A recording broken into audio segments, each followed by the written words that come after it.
Okay, let's take a deep dive. Let's do it. We're digging into some really interesting source material you shared. It's a reflection piece on Psalm 75. That's right. Focusing on divine justice. Exactly.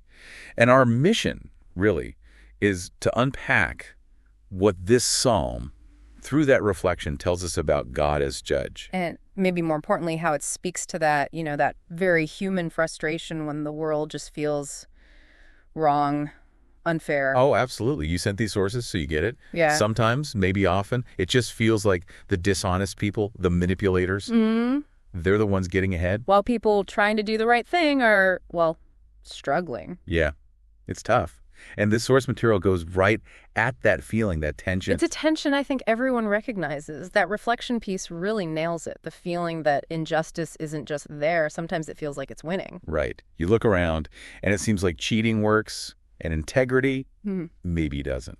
It's incredibly frustrating. Makes you question things, doesn't it? Like, what's the point of trying to be good if that's the result? You feel sort of powerless. Yeah, like the game is rigged.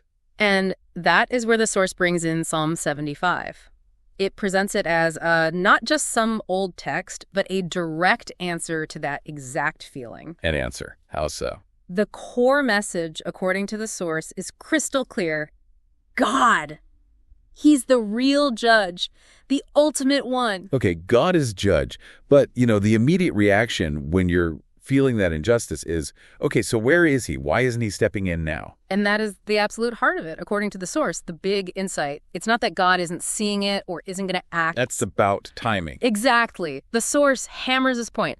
God is timing his justice. So he's got a schedule. It's deliberate. Precisely. From our viewpoint, stuck in the moment, it might look like delay. It feels slow. Agonizingly slow sometimes. Sure.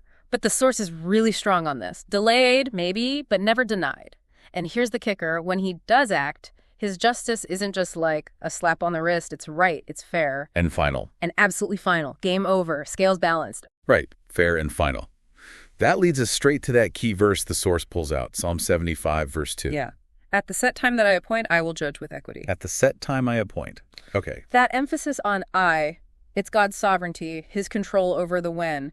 It's his clock, not ours. And with equity. What does the source say about that?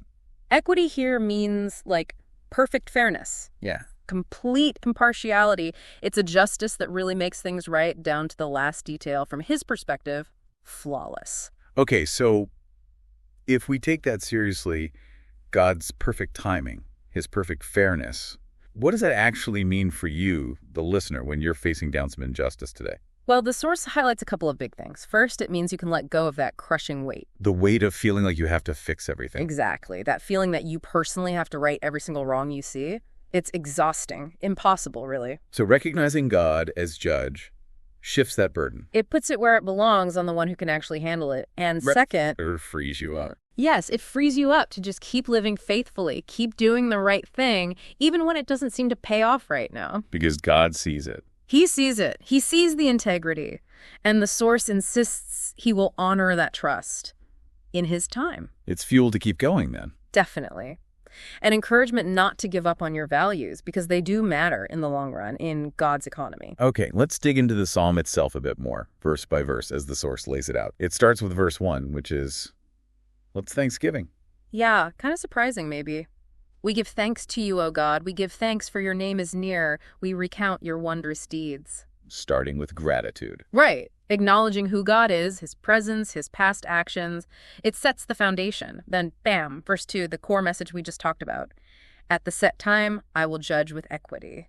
So the thanks isn't forgetting the judgment. It's maybe trusting it. Perhaps anticipating it, knowing righteous judgment is coming. Yeah. Then verse 3 gives this amazing image. When the earth totters and all its inhabitants, it is I who keep steady its pillars. Selah. Wow. I mean, that resonates, right? The world feels like it's tottering sometimes. Shaky. Unstable. Chaos seems to reign. Exactly. Systems feel broken. Injustice seems rampant. But the psalm says, even then, God is the one holding the pillars steady. He's the anchor. The stability in the chaos. Yes. And because he's the steady hand, he has the right, the authority to address the ones causing the chaos, which he does in verses 4 and 5. I say to the boastful, do not boast, and to the wicked, Do not lift up your horn. Do not lift up your horn on high or speak with haughty neck. And that horn thing, the source, explain that, right? Yeah. Like power, pride. Yeah, exactly. Like animals using horns for dominance. It's a symbol of arrogant pride, flexing your power, boasting, being defiant, that haughty neck. God's basically saying, cut it out. It's about puffing yourself up. Right. And then he tells them why in verses 6 and 7. This is crucial. For not from the east or from the west and not from the wilderness comes lifting up. But it is God who executes judgment, putting down one and lifting up another. So real power, real status, it doesn't come from human maneuvering, from geography or clever plans. Nope. The psalm cuts right through that. It says the real source of who gets promoted and who gets demoted, ultimate authority, ultimate justice, it's God. He's the one calling the shots. He decides who rises and who falls. That's where the true power lies, according to the psalm, which sets up probably the most intense image in the whole thing. Verse 8. Oh yeah, for in the hand of the Lord there is a cup with foaming wine well mixed. And he pours out from it, and all the wicked of the earth shall drain it down to the dregs. Oof, how Yes. vivid.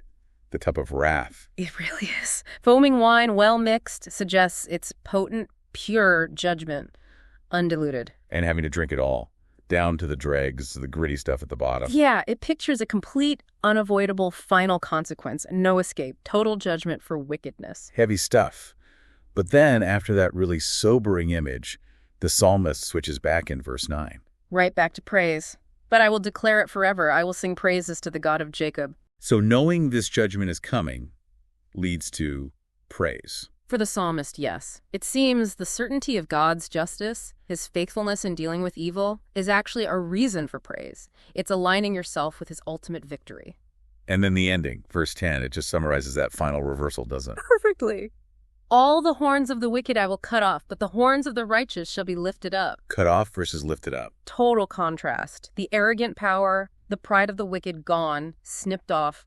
But the strength, the integrity, the position of the righteous may be ignored now, but ultimately exalted by God. Their horns are lifted high. Vindication. Okay, so bringing this all back to that reflection piece you sent, it didn't just explain the psalm, it pushed us to apply it. Right, with some pretty direct questions, like where do you feel like injustice is winning? In your own life, or just what you see around you? And then how does really thinking about God judging at the set time, his time, change how you look at those situations? Does it take some of the sting out? Does Yeah. it shift your focus? And the big one, maybe. What would it actually look like practically for you to trust God's justice in that situation instead of, feeling you have to charge in and fix it all yourself? Yeah, what changes in your attitude, your actions, your anxiety levels maybe? It really forces you to think about your default reaction.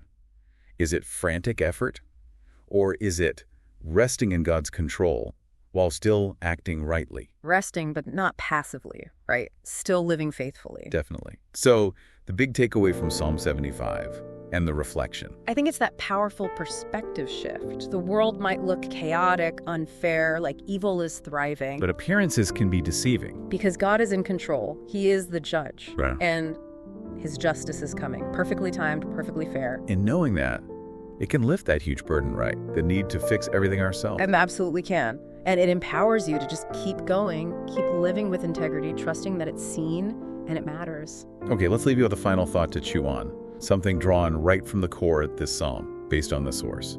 If verses 6 and 7 are clear that God alone is the one who lifts up and puts down. And verse 10 shows that stark, final difference. The wicked cut off, the righteous lifted up. What does that certainty about the end game imply about how you should handle the present struggles, the injustices you see right now? How does knowing the final score change how you play the game today? Something to think about.